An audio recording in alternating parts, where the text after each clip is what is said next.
অমানুষ বা একটা ভয়ঙ্কর লেভেলের অমানুষ। ওকে দেখার পরে আমার অন্য পুরুষ মানুষের উপর থেকে বিশ্বাস উঠে গেছে। Simple as it is. আমাকে যদি বলেন প্রাক্তনকে নিয়ে কিছু বলতে, একটা অমানুষকে নিয়ে আমার কিছু বলার নেই। ও অমানুষ, মানুষের জাতের মধ্যে পড়ে না। আরেকটা বিষয় কি, একটু ছোট্ট করে বলি, এটা আমার পার্সোনাল বিষয়, শুটিংয়ের বাইরে। সবাই অহনার একটা ইন্টারভিউকে ক্লিপ কেটে দিয়ে প্রাক্তন একটা জানোয়ার,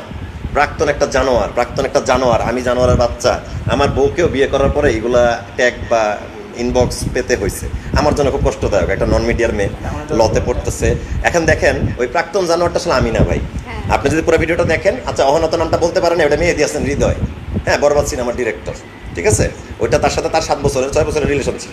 আমি মাঝখানে 7 মাসের একটা বন্ধুত্ব করছি, তখনও তার সাথে তার যোগাযোগ ছিল। আমার এই কারণেই ওর সাথে সম্পর্কটা টিকে নাই। আমি টের পাইছি যে তার সাথে তার সম্পর্ক ছিল, আমি তাকে বিয়ে করতে পারি না। বিয়ে করা দূরে থাকে, আমি প্রেমটাই কন্টিনিউ করি নাই। তারপরে 2 বছরের গ্যাপ, 23 সালে ব্রেকআপ, 23 সালে গাঁজা খাইতাম, সেটা একসাথে হতে পারে বা হতে পারে না, করতাম। 25 সালে এসে ভাই বিয়ের পরে ম্যারিড লাইফে এটা আমি করতেছি না ভাই, না বাসায়, না সেটে, না বন্ধুদের সাথে। ভাই বয়স বিয়ে করলে আপনি তো বোঝেন যে ম্যারিড লাইফের সাথে শ্যুট করার জন্য তো একটা সুন্দর জীবনযাপন করার চেষ্টা করে প্রতিটা পুরুষ মহিলা, ঠিক আছে। প্রাক্তন একটা জানোয়ারটা আমি নাই, যে কমেন্টে লিখতেছেন এই প্রাক্তন এই যে জানোয়ার, এই জানোয়ারটাই যে মানে গাঁজা খায় বা জানোয়ারটা ওকে ছেড়ে দিয়ে চলে গেছে। আমি কাউকে ছেড়ে দিয়ে চলে যাইনি, আমি ছেলে এতটাও খারাপ না। আমি একটু লাউড, একটু এইভাবে কথা বলি, কিন্তু আমি আসলে ওই জানোয়ারটাও না।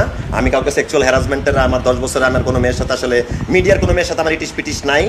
আমার ওই একজনই গার্লফ্রেন্ড ছিল 23 সালের ঘটনা। কিন্তু এছাড়া আশেপাশে ওদের সাথে যে 2 দিন কথা বলবো, চ্যাট করছি, এই সামান্থা আসো একটু কফি খাই, আল্লাহর কসম, আমার বাপ মায়ের কসম, আমার এই চরিত্রে এইসব জিনিসটা নেই। মানে অন্য কিছু হলে মানতাম, কিন্তু সেক্সুয়াল হ্যারাসমেন্ট অ্যান্ড গাঁজা খাওয়া, এটা পরে মিথ্যে কথা।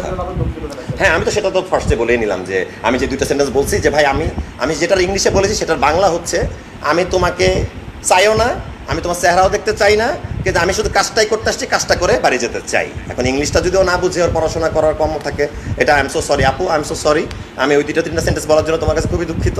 কিন্তু এই যে আমি আমার রিপ্লাইটা দিলাম, ফার্দার তুমি কি করতে চাও আমাকে জানাও। আমিও অবশ্যই, আমার ফ্যামিলি আছে, আমি আছি, আমার ফ্যামিলির সাথে ডিসকাস করবো, একটা সিক্রেট সাথে ডিসকাস করবো।